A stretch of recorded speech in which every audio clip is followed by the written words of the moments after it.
عمران خان کے بعد اس وقت تحریک انصاف کے ورکرز کو اگر کوئی رہنما قابل قبول ہے تو وہ کوئی اور نہیں بلکہ خیبر پختونخوا کے دور دراز علاقے لکی مروت کے 53 سالہ شیر افضل مروت ہے۔ شیر افضل مروت کا سیاسی پس منظر کیا ہے؟ وہ ایک تیسرے درجے کے رہنما سے اتنے مقبول رہنما کیسے بنے؟ سول جج سے مولانا فضل الرحمان کی جے یو آئی اور پھر جے یو آئی سے عمران خان کی پی ٹی آئی تک کا سفر کیسے طے کیا؟ شیر افضل مروت کے پاس کتنی ڈگریاں ہیں؟ سی ایس ایس جیسے مشکل امتحان کو پاس کرنے کے باوجود وہاں نوکری کیوں نہیں کی؟ بطور وکیل عمران خان سے کتنی فی وصول کرتے ہیں؟ اور سب سے بڑھ کر شیر افضل مروت کو اسٹیبلشمنٹ کا دوست کیوں کہا جا رہا ہے اور عمران خان آج کل شیر افضل مروت سے ناراض کیوں ہے؟ یہ سب جانیے آج کے بایوگرافی ایکسپلورر میں۔ شیر افضل مروت 4 اپریل 1971 کو لکی مروت کے نواحی علاقے بے گخیل میں پیدا ہوئے۔ ابتدائی تعلیم بھی اپنے علاقے بے گخیل سے حاصل کی، تاہم ایف ایس سی کا امتحان ڈیرہ اسماعیل خان کے وینسم کالج سے پاس کیا، جس کے بعد وہ لکی مروت واپس آ گئے اور لکی مروت گورنمنٹ ڈگری کالج سے گریجویشن مکمل کی۔ شیر افضل مروت کے قریبی ساتھیوں کے بقول وہ بچپن سے ہی انتہائی قابل، بہادر اور ذہین انسان واقع ہوئے ہیں۔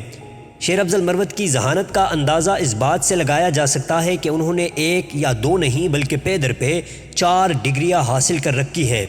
شیر افضل مروت نے سب سے پہلے پشاور یونیورسٹی سے ایم اے ہسٹری کا امتحان پاس کیا اور اس کے بعد ایم اے جرنلزم کی ڈگری حاصل کر لی۔ جرنلزم کرنے کے بعد وہ کچھ عرصہ انگریزی اخبار بزنس ریکارڈر اور پھر کچھ عرصہ روزنامہ آج کے ساتھ بطور رپورٹر وابستہ رہے، تاہم اس دوران انہوں نے پشاور یونیورسٹی سے ایل ایل بی کا امتحان بھی پاس کیا اور صحافت کی دنیا کو خیرباد کہہ کر وکالت کی جانب آ گئے۔ بطور جونیئر وکیل کام کے ساتھ ساتھ انہوں نے پشاور یونیورسٹی سے پولیٹیکل سائنس میں بھی اپنا ماسٹرز مکمل کیا۔ 1995 میں شیر افضل مروت نے سی ایس ایس کا امتحان بھی پاس کیا، تاہم Pakistan audit and accounts group میں ایلوکیشن کے بعد وہ وہاں ملازمت اختیار نہ کر سکے۔ 1996 میں انہوں نے جوڈیشری کا امتحان اچھے نمبروں کے ساتھ پاس کر کے سول جج تعینات ہوئے۔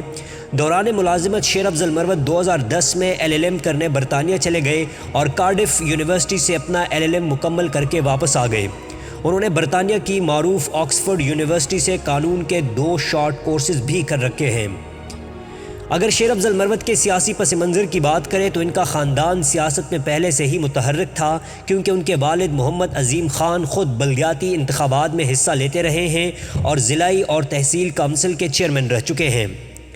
شیر افضل مروت کے والد بے گخیل لکی مروت میں امن کمیٹی میں بھی شامل رہے اور جنوری 2012 میں جب خیبر پختونخوا میں دہشت گردی عروج پر تھی تب وہ ٹی ٹی پی کے ایک دہشت گرد حملے کا شکار ہو کر جاں بحق ہو گئے تھے۔ 2009 میں جب جے یو آئی پیپلز پارٹی کی وفاقی حکومت کی اتحادی تھی اور رحمت اللہ کاکڑ وفاقی وزیر برائے ہاؤسنگ تھے تو شیر افضل مروت ڈپوٹیشن پر اسلام آباد میں ڈی جی ہاؤسنگ تعینات ہوئے تھے۔ اس دوران چونکہ چیف جسٹس افتخار محمد چودھری بحال ہو گئے تھے تو انہوں نے ڈپوٹیشن پر تعینات تمام ججز اور لا افسران کو واپس اپنے عہدوں پر آنے کے لیے کہا، جس پر شیر افضل مروت نے استعفیٰ دے کر باقاعدہ سیاست میں آ گئے اور جے یو آئی کا حصہ بن گئے۔ شیر افضل مروت 2010 سے 2017 تک جے یو آئی کا باقاعدہ حصہ رہے۔ 2017 کے آخر میں شیر افضل مروت نے پی ٹی آئی میں شمولیت اختیار کی اور جولائی 2018 کے عام انتخابات میں انہوں نے لکی مروت کے سطح پر پی ٹی آئی کے امیدواروں کی حمایت کی تھی اور ان کے انتخابی مہم میں اہم کردار ادا کیا تھا، تاہم تب ان کو مرکزی سطح پر کوئی بڑا عہدہ نہیں ملا تھا۔ وہ تحریک انصاف میں اس وقت مین سٹریم پر آئے جب 2022 میں تحریک عدم اعتماد کے بعد پی ٹی آئی قائدین پر کئی نوعیت کے مقدمات قائم کیے گئے۔ شروع میں وہ سابق اسپیکر قومی اسمبلی اسد قیصر اور پی ٹی آئی کے دیگر رہنماؤں کے مقدمات میں بطور وکیل پیش ہوتے رہے، لیکن جب سابق وزیر اعظم عمران خان پر مقدمات زیادہ تعداد میں قائم کیے گئے تو شیر افضل مروت عمران خان کے لیے بطور وکیل پیش ہوتے رہے۔ تب جب ان سے سوال ہوا کہ عمران خان سے بطور وکیل کتنا معاوضہ وصول کرتے ہیں تو ان کا جواب تھا کہ عدالت میں عمران خان کو دیکھنا اور ان سے بات کرنا ہی میری کل فیس ہے۔ شیر افضل مروت تیسرے درجے کے ایک سیاسی رہنما سے مقبول رہنما تب بنے جب 9 مئی واقعات کے بعد تحریک انصاف کے بہت سے مین سٹریم رہنما یا تو پارٹی چھوڑ گئے اور یا روپوش ہونے لگے۔ اس دوران شیر افضل مروت جرأت اور بہادری کے ساتھ بطور سینئر نائب صدر پارٹی کے معاملات بہت احسن طریقے سے چلا رہے تھے اور بڑے بڑے ورکرز کنونشن منعقد کر رہے تھے، جہاں 2 بار وہ گرفتار بھی ہوئے۔ شیر افضل مروت کی مقبولیت میں مزید اضافہ اس وقت ہوا جب ایک ٹی وی ٹاک شو میں نون لیگ کے سینیٹر ڈاکٹر عفنان اللہ خان سے ان کی لڑائی ہوئی۔ پی ٹی آئی سے وابستہ مکتبہ فکر نے شیر افضل مروت کی جرأت کو پسند کیا اور وہ دن بدن مزید مقبول ہوتے رہے۔ اسی مقبولیت کے نتیجے میں عمران خان نے ان کو 8 فروری 2024 کے انتخابات میں لکی مروت کے حلقہ ان 41 سے پی ٹی آئی کا امیدوار نامزد کر دیا۔ شیر افضل مروت 1,18,000 ووٹ لے کر کامیاب قرار پائے، جبکہ ان کے مد مقابل مولانا فضل الرحمان کے بیٹے اسجد محمود 68,000 ووٹ لے سکے۔